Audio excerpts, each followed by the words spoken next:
perfectionné. Makambo toboyaki lobi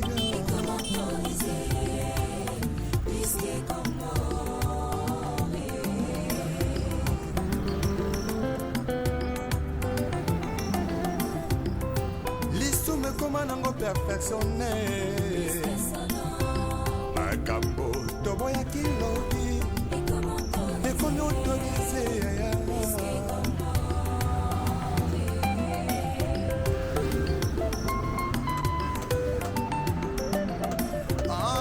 Masula kobangolaka motema ye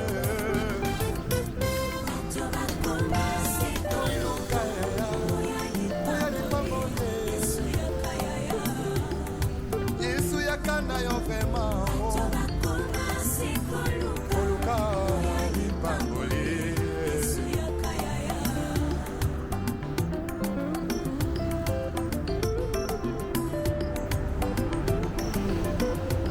mosali na nzambe ntango ozwaki mbila ozalaki kosala na bazele nyonso ye kasi ntango kaka elevation yeye okomi koegorge na nyapesi permission otelemelaki tribalisme elobi lelo tie na nsima na yo kongo moluba moswahili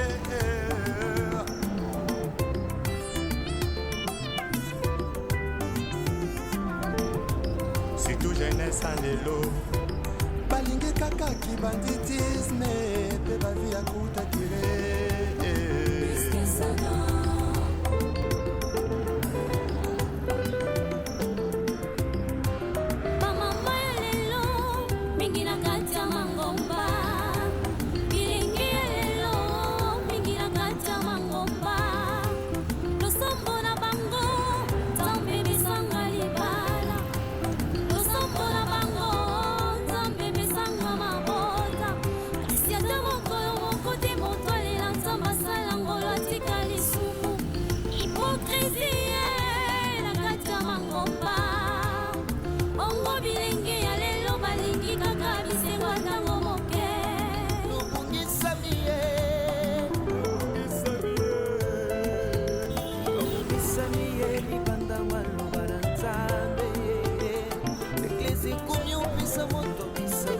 bapesa yo mobu tokomisi beklise lokola batepuze privo ya biso nango nzamba lobi tozongala kati ya maloba na ye tozongela ye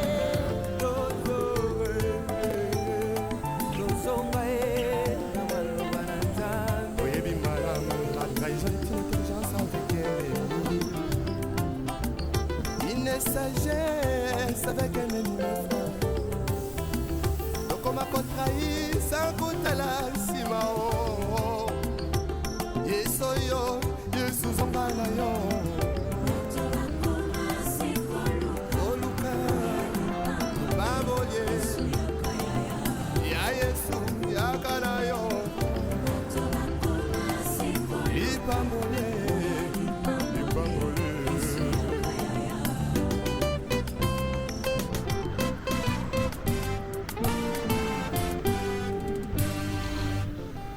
Le retour à la parole nous est tous demandé. S'il te plaît, retournons à la parole.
biloko akolia ye alangwe masanga koleka molimo santu ona pesa bango na nzambo ya bongo ye tala biso bato tokoyi kotosa nzambe tala biso bato asomubeleki tozongela kaka nzambe etika hipokrisi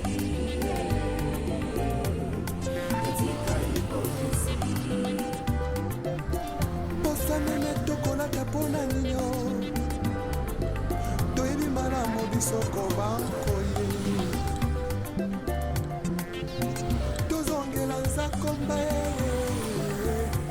betuno tosala parole betuno tosala parole tudi botemo maseli ebeke moko na lobi tozonga na liloba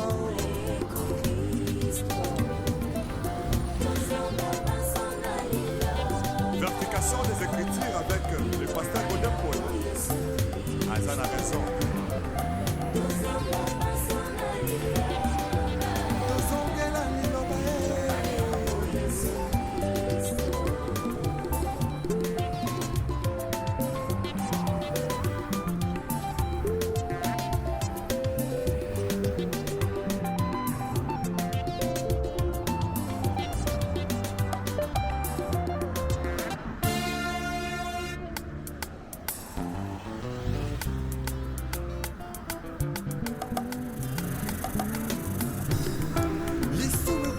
perfectionné makambo toboyaki lobi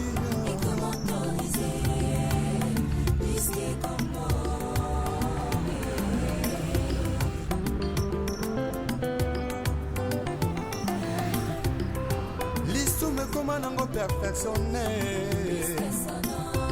makambo toboyaki lobi ekomi autorise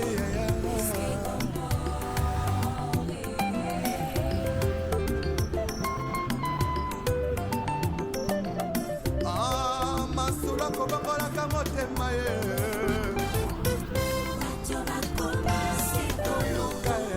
oya lipambole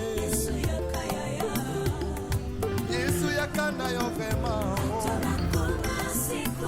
koluka lipambole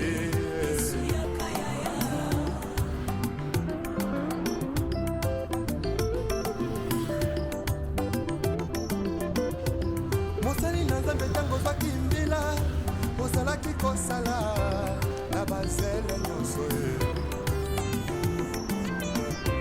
kasi ntango kaka elebaso ye okomi koegorge na nyapesi permission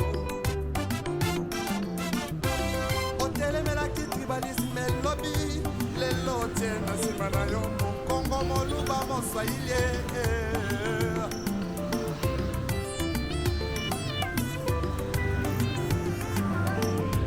surtout jeunesse en lelo balingi kaka kibanditisme mpe bavi ya kutakire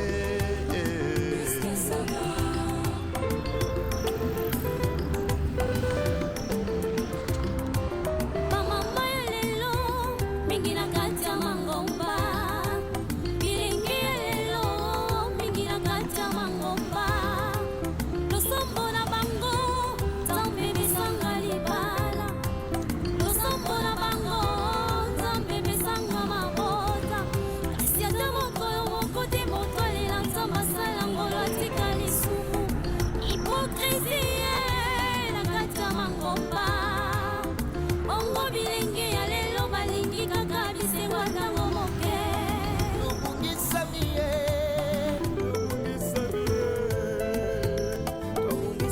ye libanda maloba na nzambe eklesi komi opesa moto bisango ifo bapesa yo mobu tokomisi beklesi lokola batemoze privo ya biso yango nzambe alobi tozongela kati ya maloba na ye tozongela ye tozonga ye na maloba na nzambe oyebi malamu la trahison est une intelligence avec ennemi de sagesse avec un ennemi frère. Tokoma kotrahi sans kotala nsima o. Yesu yo, Yesu zonga na yo. Oluka babonye ya Yesu yakana yo. Ipambonye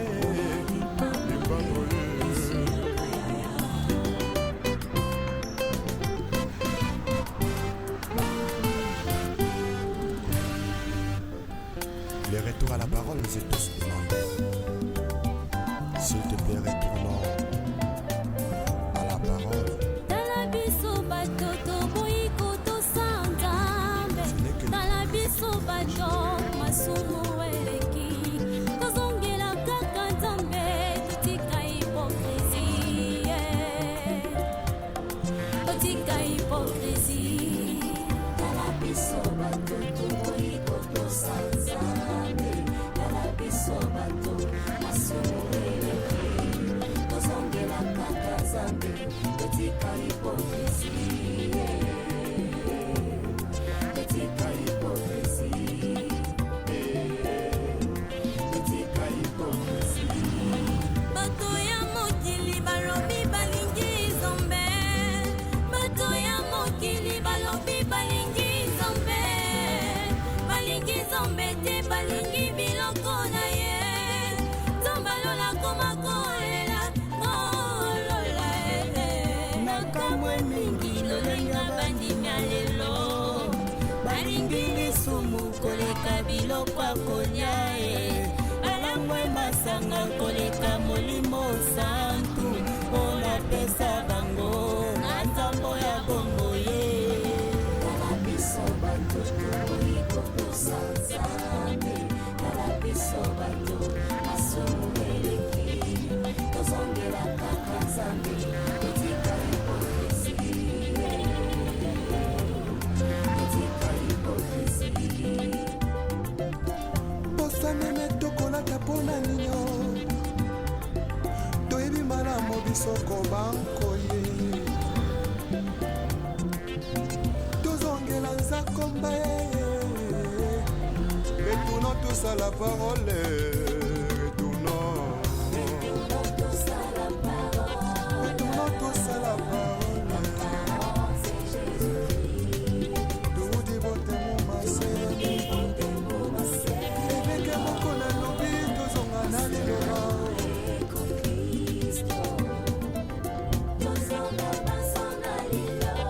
Vertication des Écritures avec le pasteur Godin Paul. Azan a raison. Tozongela liloba ye.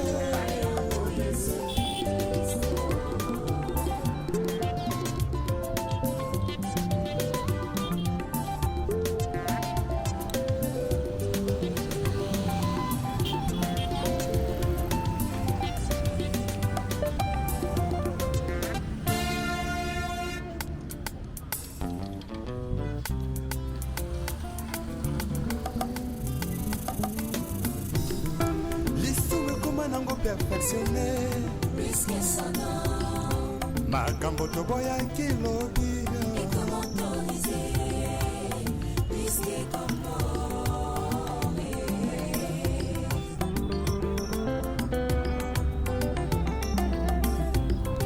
lisumu ekoma nango perfectionne. makambo toboyaki lobi. ekomi autorise yaya.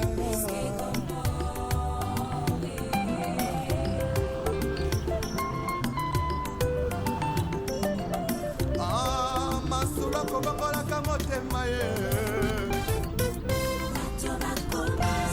Oluka yaya. Oya lipambone. Yesu yakana yo vraimen. Oluka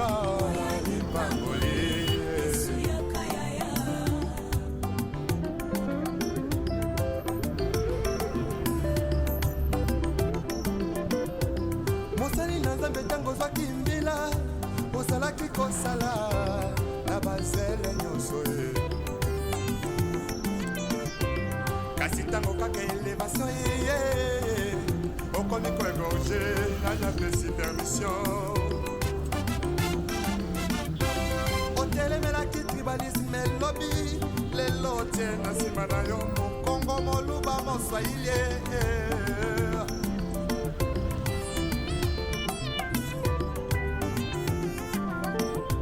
surtout jeunesse en lelo balingi kaka kibanditisme pe bavi ya kuta dire